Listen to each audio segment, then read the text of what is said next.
Ketvirtas. Liūto karaliaus patarimas. Burnos švara. Tėti, man ir vėl reikia tavo patarimo. Papūga buvo nuskridusi į piratų laivą ir ten prisiklausė šitiek istorijų.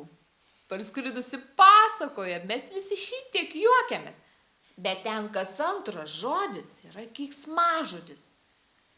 Ir visi vaikai tai pradėjo kalbėti. Aš nenoriu atsilikti nuo visų, bet ir kalbėti negražiai nenoriu. Ką man dabar daryti? Sūnau, saugokis daug žodžiavimų ir keiksmų. Atmink, kad tylėjimas auksas. Ar aiškiai atsakiau, mano sūnau? Ačiū, tėvelė, už tokį išmintingą patarimą. Tai reiškia, jeigu aš nekalbėsiu tų negražių žodžių, aš būsiu išmintingesnis. Šaunuolis, sūnau, supratai mane teisingai. Sveikinu.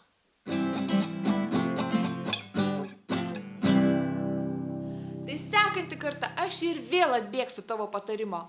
Ir su kiekvienu kartu aš būsiu vis protingesnis ir protingesnis. Ate!